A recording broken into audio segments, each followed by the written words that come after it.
mundo quer ficar atrás de um rótulo de autista para ter algum benefício. Então isso é de uma crueldade tamanha e de uma insensibilidade. Eu ouço psiquiatras renomados, neurologistas renomados falando isso, falando, olha, o paciente veio aqui falar, olhando no meu olho, que ele tem autismo. Só porque olhou no olho não tem autismo.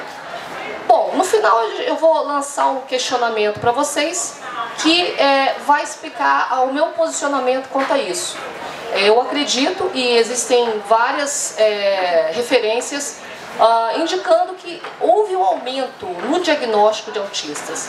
Tá, houve um aumento porque o sarrafo abaixou, os critérios mudaram um pouco, mas também por quê? Uma pessoa com autismo leve, e a gente sabe que o autismo tem um caráter genético, vai se casar e vai ter mais 1 ou 2 ou 3 filhos autistas, leves ou moderados. E cada um deles vai se casar e vai gerar mais filhos autistas. É uma progressão geométrica. É natural que isso aumente com o tempo. E o modo de vida também favorece isso. Bom, isso foi só um prólogo, uma enroladinha para o pessoal poder se ajuntar aqui. E vamos começar com a nossa conversa. Vou focar um pouco mais no uso da cannabis, que é uma alternativa assim, muito relevante para tratar os sintomas do autismo. É o play aqui. É pro lado ele.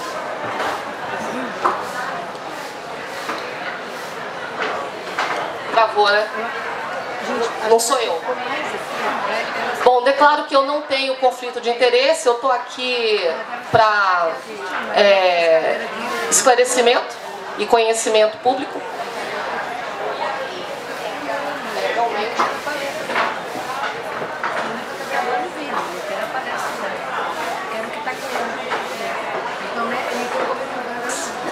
A flor, a inflorescência da cannabis sativa. Então, para quem não sabe, o que a gente usa farmacologicamente e até recreativamente não é a folha, é a flor.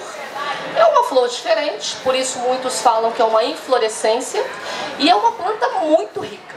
Ela é fonte de várias terapias possíveis. Ela também serve para tecidos, para papéis, é uma alternativa sustentável no lugar da plantação de eucaliptos. Então, ela é uma fonte de uma riqueza grande. Ela é rica em várias substâncias. Então, as principais são CBD. Toda vez que vocês forem ler no Google, vocês vão ouvir muito falar de canabidiol, que é o CBD, e do THC, que é o princípio ativo da maconha, da cannabis sativa. É o que vai dar a alteração mental, o bem-estar. Em algumas pessoas ele vai ter um efeito contrário, vai ter um efeito de agitação, né? Então nem todo mundo consegue usar recreativamente a cannabis sativa. Então isso vai explicar algumas reações indesejáveis, mas graças a Deus são raras. E temos terpenos e flavonoides. Alguém já ouviu falar de flavonoide? Tá no vinho. Então o vinho, ele é rico em flavonoides. E tem um efeito cardiovascular protetor. Aí alguém veio e falou, não precisa beber vinho. Pode tomar suco de uva que também tem flavonoide. Poxa, mas aí tirou a graça de tomar vinho, né? Porque ninguém fica feliz tomando suco de uva. Fica feliz tomando vinho, né? E a cannabis sativa também tem flavonoides. Inclusive, para quem não sabe, a cannabis sativa é prima do lúpulo. O lúpulo da cerveja. Só que ele não tem os mesmos efeitos, mas ele é da mesma família. É tipo o coreano japonês, entendeu? Não é a mesma coisa, mas tem uma similaridade. E os terpenos, como estão presentes no limão siciliano, na salsa, no coentro, na lavanda, e tem grandes propriedades anti-inflamatórias. Então os terpenos são substâncias produzidas pelos vegetais. Elas estão presentes de forma rica no canabidiol. Aqui nós temos aquela flor que vocês viram no início da aula. A gente viu aqui vários estágios da flor. Nós vemos ela mais nova, no primeiro quadradinho, madura e mais envelhecida. Qual a importância de saber em qual estágio que ela está? Lembre-se que é o princípio ativo da maconha. Então, ele vem no óleo, esse vidro está errado, o certo é o vidro estar numa cor escura para proteger da luz solar, porque existem reações químicas que acontecem quando ele está ali. Então, você está olhando ali, parece que não está acontecendo nada, mas está acontecendo assim, reações ali. Então, se você põe na luz, aquele THC ele vai se transformar em canabinol. E aí já não tem a mesma coisa. O canabinol ele é bom para dormir, mas não tem aquela coisa de controlar a agressividade, entendeu? De melhorar a dor. Então ele se transforma num outro medicamento, tá? É igual, eu não sei se alguém lembra de química orgânica, que tinha a substância levógena e a destrógena. Então se a molécula está para um lado, ela tem uma atividade, e se ela está para o outro, ela tem outra atividade. É basicamente isso, tá? Vai vir geralmente em conta-gotas, com marquinhas. A recomendação de uso que os médicos das associações geralmente não falam. Tem que ser sublingual. Às vezes você pode até passar língua na boca. Quem é católico, é como se fosse uma hóstia dentro da boca. Você deixa ali, deixa rolando ali. Evitar o enxágue 10 minutos depois, com o estômago forradinho. E os efeitos podem demorar de dias a semanas. Não vale misturar com iogurte, com leite, com água, porque ele perde a propriedade. Então, é dever do médico se esforçar ao máximo para que a gente um dia seja desnecessário. Então, eu gosto quando o paciente passa a vir. Antes vinha a cada 2 meses, aí vem uma vez ao ano só para renovar a receita. Eu fico feliz, entendeu? O meu não é aquela piada do, não, eu tenho que manter o paciente vindo para eu pagar a faculdade do meu filho. Não, eu gosto quando ele fica bem e não precisa mais de mim. Então, esse é o nosso dever. É o dever de mães aqui. Qual é o grande sonho de toda mãe e pai? Que um dia o seu filho não precise mais de você. E qual é o grande medo da mãe do autista? Morrer e o filho ficar ali, desassistido. Porque ele não criou independência. Então, esse é o nosso desafio. É o desafio da equipe multidisciplinar. Da TO, da fono, da físio, da psicomotricista, da psicopedagoga. É fazer com que aquela criança seja um adulto autônomo. E se não for totalmente autônomo, que ele dê o menor trabalho possível para outra família. Porque a gente não quer ir embora dessa vida e deixar o nosso filho sendo maltratado. A gente quer que ele fique o melhor possível. É isso que a gente quer. Então, a minha briga é essa. É que as pessoas consigam ser independentes e felizes do seu modo. Aí, o que eu quero lançar aqui? Vocês já repararam que cada vez mais as pessoas estão com um comportamento parecido no espectro autista? Mas por quê? A modernidade favorece isso. A internet favorece isso. Será que os autistas nível 1 ou 2 no futuro não serão os típicos e nós seremos os neurodivergentes? Por quê? As empresas vão querer pessoas que sabem lidar com rede social, com internet, com computador. As reuniões vão ser remotas. Esses eventos vão ser todos online. Vai ter uma grande tela com uma realidade virtual. Eu vou estar virtual da minha casa falando para vocês. Nesse momento, essa aula vai estar sendo transmitida para várias pessoas. Então vocês estão aqui passando um calor, passando vontade de ir no banheiro, mas você não quer levantar, ficar olhando, vontade de beber água. Em casa não. Então quem tiver a capacidade de vencer isso, de poder fazer um trabalho remoto, trabalhar com computador, trabalhar com rede, de não precisar ficar interagindo socialmente, o meu questionamento, será que daqui a 20 anos esses atuais neurodivergentes serão aqueles que terão sucesso? Então é isso que é a minha peleja junto com vocês, é que fazer essas crianças possam crescer confiantes, com boa autoestima, para que elas dominem o mundo lá na frente. Porque ninguém disse que é melhor a gente... Eu gosto de socializar, gosto de abraço, gosto de toque, mas a vida está indo para um outro caminho. Mesmo os nossos filhos típicos, eles estão com um comportamento mais... Hoje uma amiga falou da enteada adolescente, que ela não interage. Ela não é autista, não é que eu já vi. Mas ela está lá na realidade dela. Entendeu? Então, é o desafio que eu lanço para vocês. Tá? A gente tem... Opa! Então, a gente tem apresentações de cannabis. Então, a gente está com a CBD Usa aqui, com o Rômulo. tem qualidade, tem um custo muito bom. Olha, em farmácia vende. Para início de tratamento é interessante porque você tem fácil acesso, só que o custo é maior. De como você está plantando, de qual solo ou não, se ela deve ser plantada longe de metais pesados. A gente tem que ter essa segurança. E isso vai explicar como que você vai escolher o tratamento com cannabis sativa. Okay? Eu falo muito de vinho, mas eu não sou sommelier, porque meu marido é um sommelier amador, né? Não é profissional. Então ele fica falando e alguma coisa entra na minha cabeça. E aí numa das falas dele, opa, peraí, cannabis sativa tem as mesmas características do vinho. Vocês sabem que vinho, vou falar de vinho de novo, tá? Porque vinho é uma coisa que todo mundo sabe, já sabe. O bom enólogo, o bom sommelier, ele não vai comprar de um supermercado qualquer. Ele vai comprar de uma loja em que vai ter certeza que vai ter uma refrigeração adequada, de que não veio no calor no caminhão, que a garrafa estava deitada lá, molhando a rolha e etc. A cannabis sativa é a mesma coisa. Tem o vidro certo, a cor certa do vidro, a temperatura, como que você vai armazenar, né? Então isso vai explicar também como que você vai armazenar o medicamento cannabis sativa. E o uso clínico é muito grande. Sabe qual é o problema da cannabis sativa? É porque ela serve para quase tudo. Então isso leva muitos profissionais duvidarem da verdadeira eficácia. Nós temos resistência até hoje dentro da psiquiatria, da neurologia, da geriatria. Agora, por que eu escolhi prescrever cannabis? Porque chegou um momento que eu não sabia mais o que fazer com o paciente. E o médico, ele tem um compromisso com o paciente, que é estar com ele. O objetivo final é a cura. Tá, não dá para curar, mas eu tenho que dar um conforto pro seu problema. Eu não consegui trazer conforto, mas olha, eu tô junto com você. E eu vou brigar para achar uma saída. Então, o papel do médico é muito mais do que fazer uma consulta, de prescrever um medicamento. Ah, eu prescrevi, não deu certo. Tá, mas a culpa não é minha, mas eu tô com você. Eu vou com você até eu achar alguma coisa, tá? Às vezes é difícil.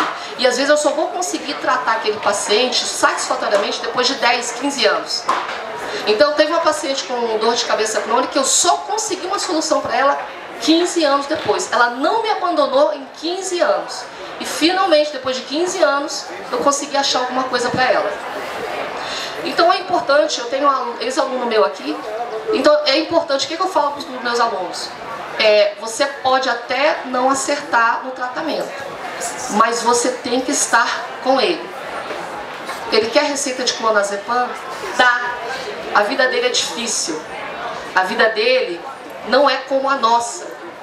A vida dele é difícil. Só quem tem alguém doente ou é doente sabe como é o sofrimento. E você vai negar uma receita de clonazepam? Não negue, principalmente se você estiver no SUS. Entendeu? Não tem problema. Ah, doutora, mas se eu tomar a cartela inteira? Você escreveu lá, tome um comprimido à noite. Você vai certificar de que ele não tem ideações suicidas, você vai tomar os cuidados, vai anotar no prontuário e vai prescrever. Correto?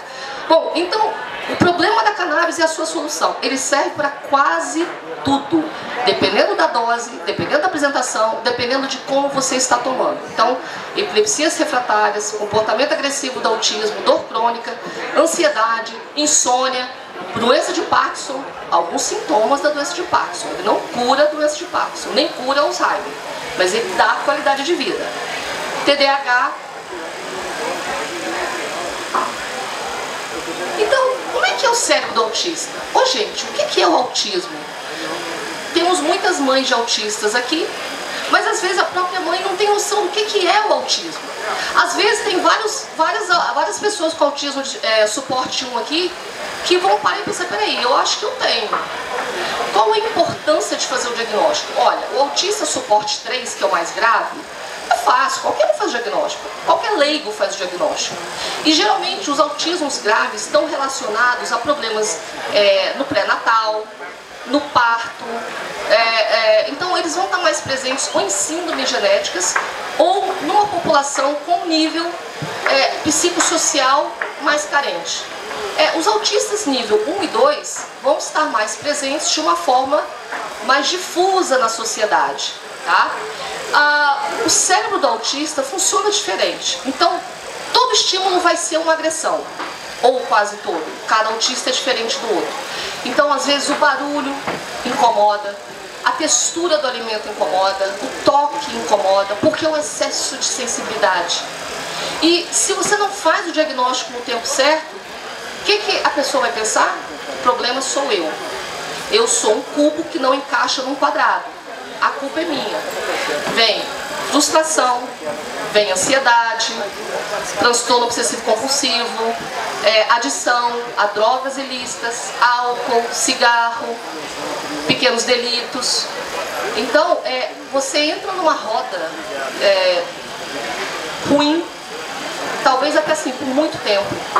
Às vezes, é bipolar, mas você vai ver, autista, grau 1 ou 2, que não foi diagnosticado. Quando a gente faz o diagnóstico no adulto, dá um alívio, tipo, tira um peso. A culpa não era minha. O pessoal me chama de seco, de mal educado, de grosso, pitizento.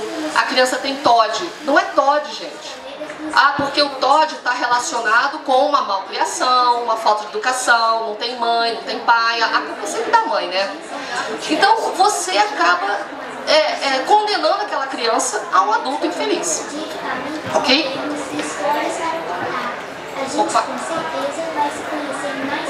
Bom, o que é o TEA, ou transtorno do espectro autista? É um distúrbio do neurodesenvolvimento.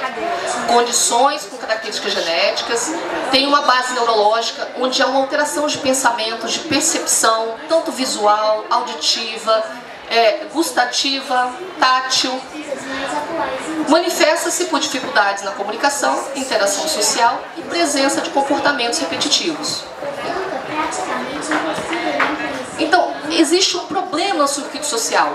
Então, as emoções básicas, o desenho divertidamente ele é muito positivo para explicar a questão da formação da memória das emoções.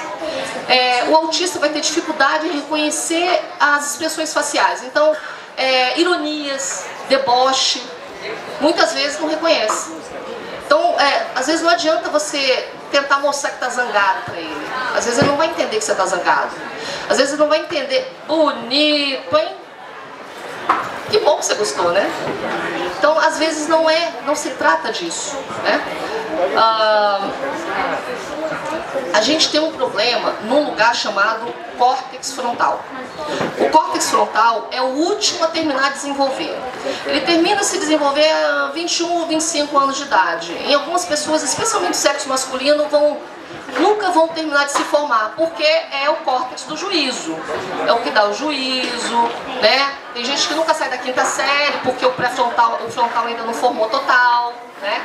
É o que dá o senso de planejamento, de execução e de concentração. Por isso que muito autista tem dificuldade de se concentrar em coisas que não interessam, e existe uma coisa chamada hiperfoco, que é quando ele foca demais no que ele gosta, né? Eu sempre brinco que eu acho que o autismo tem a ver com o Y, do XY, né? Porque o homem geralmente está no mundinho dele. Lembra do pastor Cláudio falando da caixinha? Que o homem só tem uma caixinha, a mulher tem várias. Então é comum a mulher falar assim, blá blá blá, blá blá blá, blá blá blá, e o homem tá lá na TV ali olhando, e a mulher falando, aham. Então o homem é meio um pouco, né? Mas é brincando, mas é tipo isso de uma forma mais acentuada no autista. Então o autista tem interesses específicos, interesses específicos. O cérebro funciona de uma forma hipersensorial e comportamentos repetitivos. Por isso que tem, às vezes, maneirismos, estereotipias. Então você vê que se os pais do Elon Musk tivessem falado, batido nele, não tivessem reforçado as qualidades dele, se o pai do Messi não falasse assim, jogador de futebol não dá dinheiro, bate, vai estudar, você vai só estudar, você vai ser médico. Coitado, né? Ainda bem que ele não fez medicina. Ele tá lá ganhando dinheiro, lá jogando bola, porque o hiperfoco dele é o quê? A bola. Quando ele está ali na bola, não tem mais nada. Então, hoje, ele é um grande jogador. Não quero dizer com isso que todo autista vai ter um grande sucesso. Mas se você pegar o que ele tem de melhor e focar, aproveitar o hiperfoco dele, de repente você consegue fazer com que ele deslanche. E por isso que as escolas têm que ter essa percepção. Porque às vezes a criança, o aluno tá tendo aquela crise de nervo ali, mas é porque a gente não fez o que ele quis. A gente não pode fazer tudo o que ele quer. Não pode. Mas tudo tem um modo de você lidar com aquela criança. Então muitas situações poderiam ser contornadas se você tivesse. A gente vai ouvir a Deise falar daqui a pouco, ela vai falar da parte psicomotora, mas assim, por isso que ela vai dar ênfase na questão da multidisciplinaridade. Os profissionais vão entrar com valores todos iguais, cada um como se fosse a Liga da Justiça, entendeu? A Liga da Justiça, cada um tem um poder, né? O Super-Homem é forte pra caramba, o Flash é rápido e o Batman é rico. Então, vai ser tipo a Liga da Justiça, entendeu? Então, como que a gente vai usar cannabis? Aqui é uma explanação para familiares de autistas, temos profissionais médicos também, mas basicamente você vai ter uma melhora da ansiedade, melhora da insônia, da agressividade principalmente. Então eu ouvi alguém falando, que eu não lembro quem foi, que eu nunca vi um autista que não melhorou nada com canabidiol. Reduz a frustração, a sensação de não pertencimento, melhora o sono, melhora a ansiedade. Por que eu coloquei um ponto de intervenção da cognição? Muitos profissionais, neurologistas, vão falar: não se passa canabidiol com THC para criança. Não, isso é contraindicado. Talvez. Por quê? Muitos aqui já tiveram filhos que tomaram, ou irmãos que tomaram risperidona, quetiapina, olanzapina, aldol. O que eles vão provocar a médio e longo prazo? Obesidade, síndrome metabólica, aumento do risco cardiovascular. Com que coragem que alguém pode falar isso pra mim? Olha, não vão passar canabidiol com THC não, porque vai dar problema no futuro. Não são os psicóticos, não dão não. Fora o aumento da prolactina, várias outras questões de saúde. Então assim, eu acho que é uma coisa que você tem que pesar. Posso manipular canabidiol? Não, não. Manipulado? Jamais. Posso entrar com uma liminar judicial para plantar em casa? Olha, eu não recomendo, tá? Dá tanto trabalho para você ter uma cannabis medicinal de qualidade que não compensa. Fora que eu acho que dá margem a não dar certo depois. Posso comprar de associações? É frequente essa pergunta. Doutor, tem uma associação lá não sei aonde, lá no Nordeste, lá no Sul. É só eu me filiar e ter um médico lá que vai prescrever para mim. Ó, o médico lá vai ser uma consulta online, para começar. Eu no consulta online não é a minha preferência, mas é um não especialista que vai fazer o consulta online, vai prescrever uma receita de bolo e vai jogar para Deus, entendeu? Vai, tartaruga, vai! E aí você fica perdido. Você não sabe a procedência, então eu já falei que tem um terroir na questão da cannabis medicinal, tá? Tem um jeito de plantar, não adianta só jogar na terra ali e ver que vai botar o jacu para comer e descomer depois e pegar o cocô do jacu e fazer alguma coisa. Não é isso. Ah, é orgânico. Não é segurança de que aquele canabidiol vai ter a quantidade de coisas que você quer, na porcentagem que você quer. Posso pedir para um familiar, amigo, comprar lá nos Estados Unidos, em Portugal, que é mais barato? Olha, não é mais barato mais. Com R$6, $1, não está mais barato. O que vende nas lojas é o THC, vamos usar o CBD puro também. Entendeu? No caso do pago.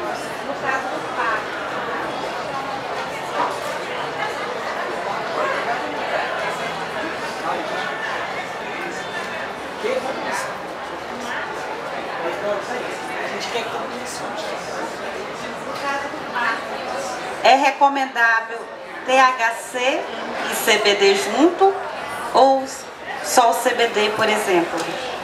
A recomendação geral é que comece com o CBD puro para ver principalmente idoso.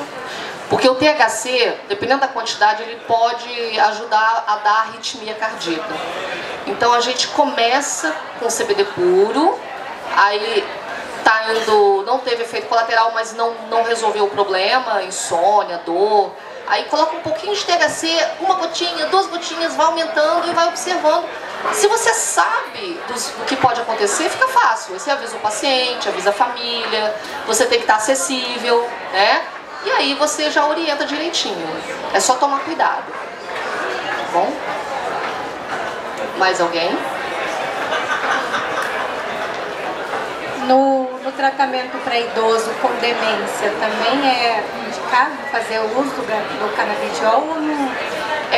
Eu gosto muito do canabidiol com THC em pacientes que têm Alzheimer ou outros tipos de demência e que estão agitados, não dormem ou perderam apetite.